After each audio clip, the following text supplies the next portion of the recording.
अस्सलाम वालेकुम स्टूडेंट्स, आज हम स्टार्ट करेंगे चैप्टर नंबर 1 का next topic for MTCAT test, ठीक है, which is precision and accuracy. अगर हम उर्दू में देखें या इसको आम रूटीन में डेली लाइफ में देखें तो हम इसको सेम मीनिंग में लेते हैं, ठीक है, कि कोई चीज़ बहुत प्रिसाइज है, बहुत एक्यूरेट है, ठीक है। लेकिन अगर हम फिज़िक्स की बात करें जहाँ पे हमने फिज़िकल क्वांटिटीज़ को डील करना होता है तो हमें बहुत जो माइन्यूट चेंजेस होते हैं उसको भी कंसीडर करना पड़ता है, ठीक है। तो इसलिए यहाँ पे जो हमारी प्रिसीजन एंड एक्यूरेसी की टर्म है उसमें हमें क्लियर डिफरेंस पता होना चाहिए। अब क्या डिफरेंस है इनमें, हम उस चीज़ को डिस्कस करते हैं। प्रिसीजन जो है वो आती है इंस्ट्रूमेंट जो भी हम यूज़ कर रहे हैं, ठीक है, उसके लीस्ट काउंट से, ठीक है, इंस्ट्रूमेंट के लीस्ट काउंट से जो आती है इंफॉर्मेशन उस चीज़ को हम प्रिसीजन कहते हैं, ठीक है।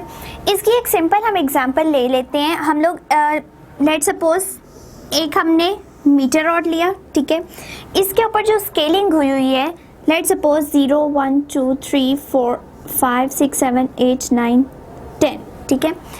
इसमें जो 10 है यूं, तो इसमें जो सिंगल वन लाइन है वो किस चीज़ को रिप्रेजेंट कर रही है कि दैट इज़ 1।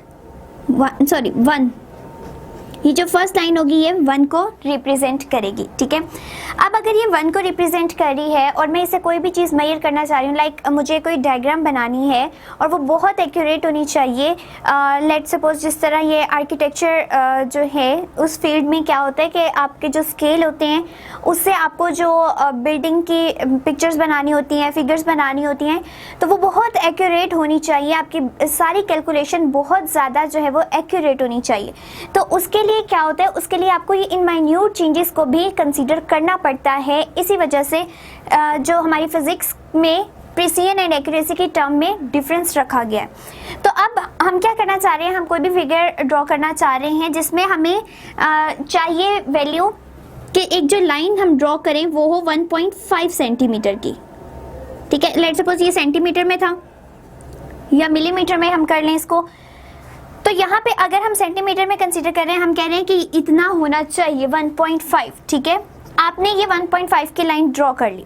अब आप क्या करते हैं, एक और स्केल लेते हैं, ठीक है, और आपने क्या किया, उसको जब मेजर किया ना यहाँ से यहाँ तक, तो लेट सपोज इसने आपको वैल्यू दे दी 1.6 या 1.67, ठीक है, इस तरह से वैल्यू दे दी। इसी लाइन को आपने नेक्स्ट वाले से मेजर किया तो आपके पास वैल्यू आ गई 1.72, ठीक है। अब हो क्या रहा है कि ये आपको एक्चुअल जो लाइन चाहिए वो 1.5 सेंटीमीटर की चाहिए, लेकिन आपने जब वो ड्रॉ भी कर ली और बाकी से आप जब उसको कंपेयर कर रहे हो, बाकी स्केल से आप उसको मेजर करना चाह रहे हो, आपके पास वैल्यूज़ जो है वो चेंज होती जा रही हैं। लेट सपोज ये नेक्स्ट वाले में 1.8 हो जाए, और ऐसा होता है क्योंकि आमतौर पे जो स्केल होते हैं ना वो अगर बहुत अच्छी क्वालिटी के ना हो तो उसमें लाइंस जो हैं, स्केलिंग जो है वो ब्लर हो जाती है। उस ब्लर होने की वजह से आप एक्यूरेटली मेजर नहीं कर पाते। तो ये क्या है कि अगर आपका टारगेट ये है, ठीक है, आपका मेन फोकस है कि आपने 1.5 की कोई वैल्यू लेनी है, कोई लाइन ड्रॉ करनी है, लेकिन आपके पास जो वैल्यूज़ आ रही हैं वो डिफरेंट आ रही हैं, ठीक है, और डिफरेंट आने के साथ साथ वो एक दूसरे के क्लोज हैं, ठीक है। ये क्या है, ये एक दूसरे के ज़्यादा क्लोज हैं। लेट सपोज हम लोग यहाँ पे और ज़्यादा इसको कर लेते हैं, 6 8 कर लें एंड यहाँ पे 7 कर लें। मैंने ऐसा क्यों लिखा, क्योंकि हमें नज़र आ रहा है कि 6 7 जो है ये बहुत करीब वैल्यू है 6 8 से, ठीक है, जस्ट 0.01 का डिफरेंस आ रहा है। यहाँ पे भी क्या आ रहा है, यहाँ पे 7 आ रहा है। तो ये वाली जो वैल्यूज़ हैं ये एक दूसरे के बहुत ज़्यादा करीब आ रही हैं। लेकिन अगर इससे देखें तो इसमें हमें 1.5 से लेके 1.67 तक डिफरेंस ज़्यादा नज़र आ रहा है। तो क्या हुआ कि अगर एक्चुअल पॉइंट ये है लेकिन आप जो मेजरमेंट कर रहे हो वो बार बार लेने की बिहाफ पे आपके पास उसकी रीडिंग नियर या क्लोजर आ रही है, तो ये है प्रिसीजन। और प्रिसीजन में क्या हमें पता चला कि जो वैल्यूज़ ऑब्जर्व वैल्यूज़, इनको हम ऑब्जर्व्ड वैल्यूज़ कह लेते हैं, ठीक है, ऑब्जर्व्ड वैल्यूज़, ये जो ऑब्जर्व्ड वैल्यूज़ हैं ये अगर एक दूसरे के क्लोजर आ रही हैं लेकिन ये टारगेट के क्लोजर नहीं है, ठीक है, ये टारगेट से थोड़ा हटके हैं, तो इस चीज़ को हम प्रिसिजन कहते हैं, ठीक है। अब अगर हम एक्यूरेसी की बात करें तो एक्यूरेसी में क्या हो कि लेट्स सपोज यहाँ पे 1.5 है और यहाँ पे हमने किसी और स्केल से मेजर किया, 1.5 आ गया, 1.50 आ गया, अगेन 1.53 आ गया। तो ये जो चीज़ हमें नज़र आ रही है कि ऑब्जर्व वैल्यूज़ जो हैं वो नियरेस्ट टू द टारगेट हैं, ठीक है। तो ये क्या चीज़ शो कर रही है, ये एक्यूरेसी शो कर रही है, ठीक है।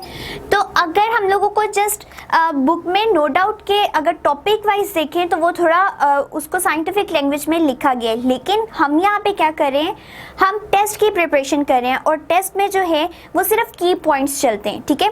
टेस्ट के लिए आपको सिर्फ की पॉइंट्स का होना जो है आपके माइंड में होना वो बहुत ज़्यादा ज़रूरी है, इवन मैथ के लिए भी, फिजिक्स के लिए भी।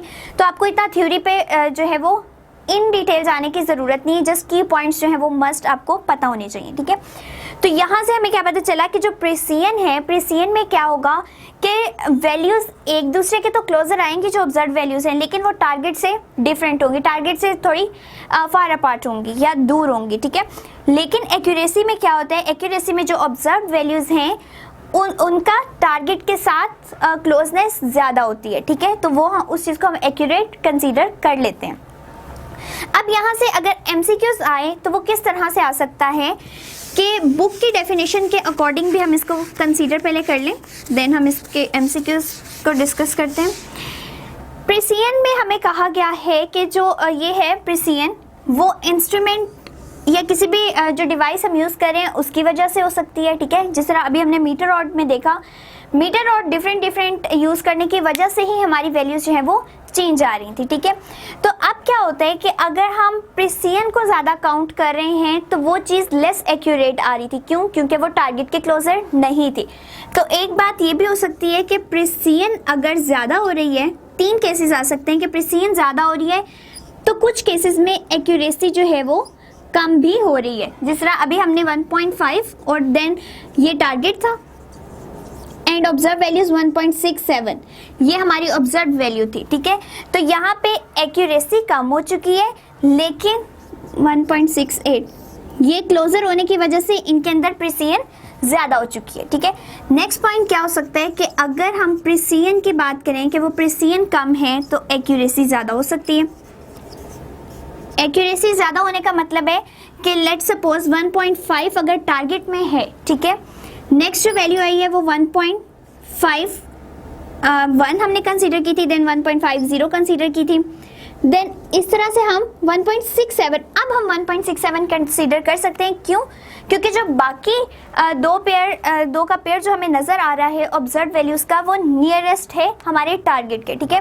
तो इतना पोर्शन जो है वो मोर एक्यूरेट हो जाएगा। लेकिन अगर इसके साथ डिफरेंस देखें तो क्या हो रहा है, ये ज़्यादा हो रहा है, ठीक है। इट मीन्स ये टारगेट के करीब नहीं आ रहा, तो ये प्रिसाइज नहीं है, ठीक है। तो क्या हो गया कि प्रिसिजन कम होती जा रही है और एक्यूरेसी ज़्यादा होती जा रही है। फिर अगर हम लोग एक केस कंसीडर करें कि जिसमें प्रिसिजन भी ज़्यादा हो और एक्यूरेसी भी ज़्यादा हो, ऐसा भी पॉसिबल है। और वो किस टाइम पे पॉसिबल है कि अगर हम लोग कोई भी डिवाइस यूज़ कर रहे हैं, let's suppose screw gauge use कर रहे हैं, वर्नियर कैलिपर यूज़ कर रहे हैं, अगर वो ज़्यादा से ज़्यादा माइन्यूट रीडिंग को भी कैलकुलेट कर पाता है, ठीक है, इट मीन्स उसका लीस्ट काउंट ज़्यादा है, ठीक है, सॉरी लीस्ट काउंट उसका कम है। लेट्स सपोज अगर हम वर्नियर कैलिपर की बात कर रहे हैं, ठीक है, वर्नियर कैलिपर में क्या होगा, अगर हम लोग इसका लीस्ट काउंट कंसीडर कर लें 0.01, ठीक है, तो 0.01 सेंटीमीटर। अब क्या होगा कि ये लीस्ट काउंट क्या बताता है कि वो स्मॉलेस्ट वैल्यूज जो ये वर्नियर कैलिपर काउंट कर सकता है, ठीक है।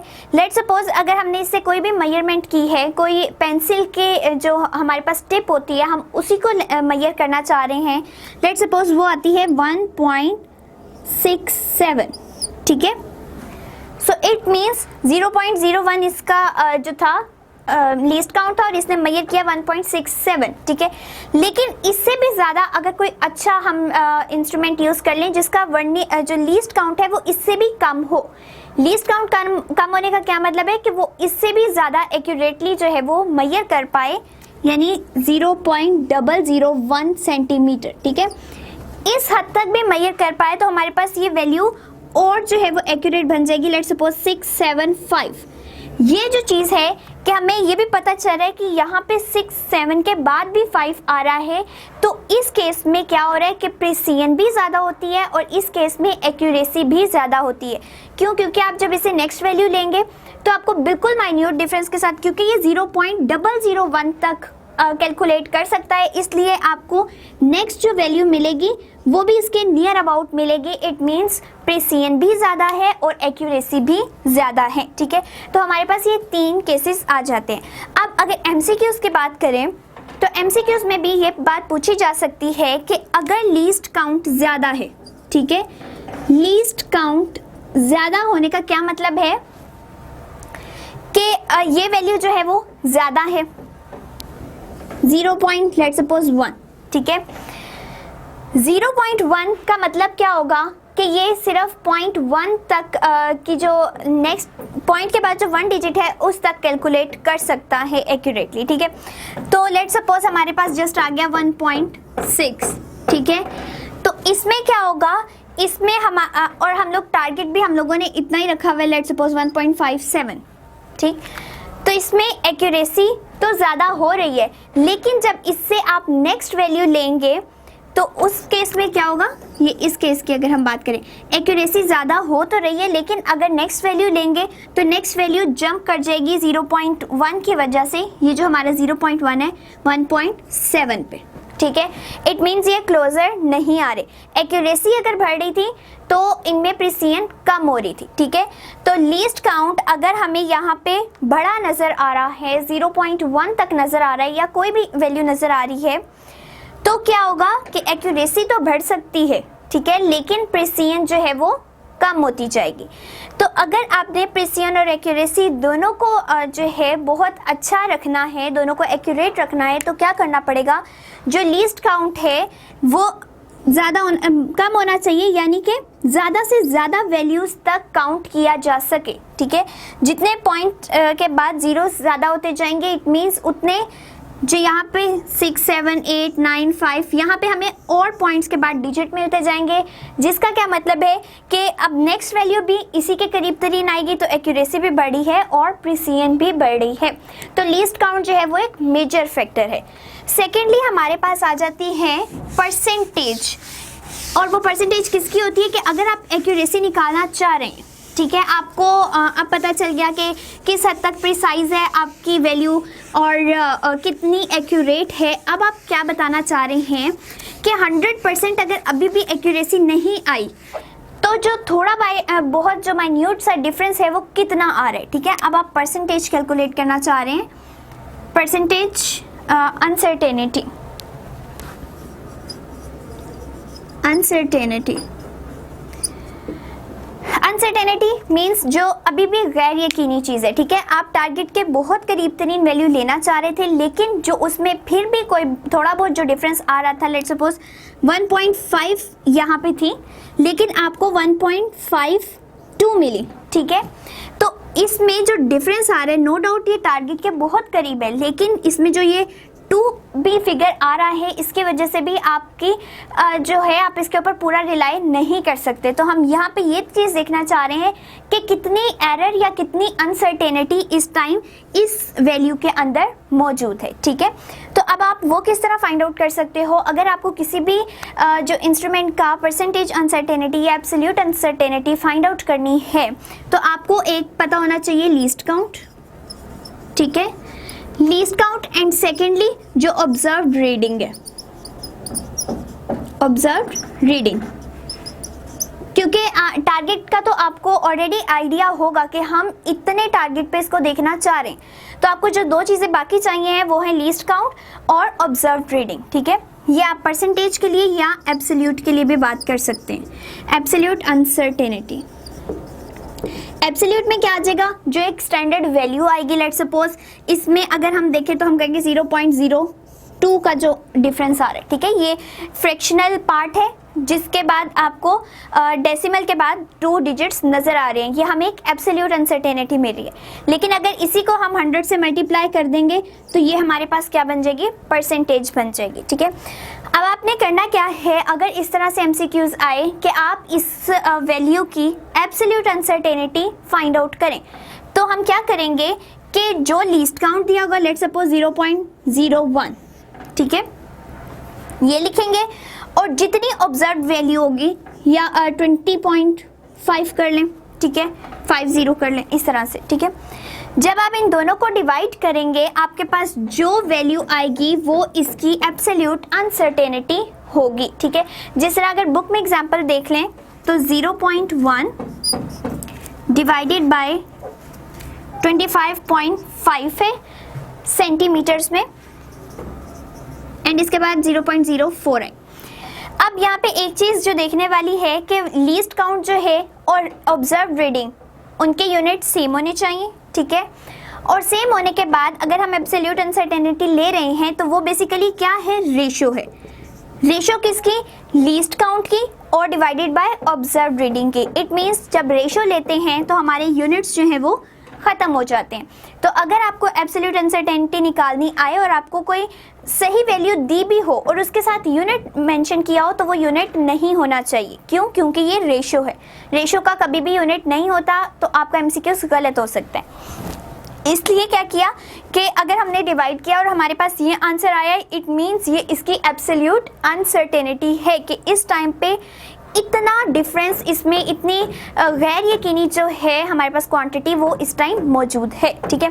इसी को अगर आपने परसेंटेज में कैलकुलेट करना है तो सिंपली 100 से मल्टीप्लाई करेंगे तो आपके पास इसका आंसर आ जाएगा जी 4%, कि इस टाइम इस वैल्यू के अंदर 4% तक अनसर्टेनिटी प्रेजेंट है, ठीक है।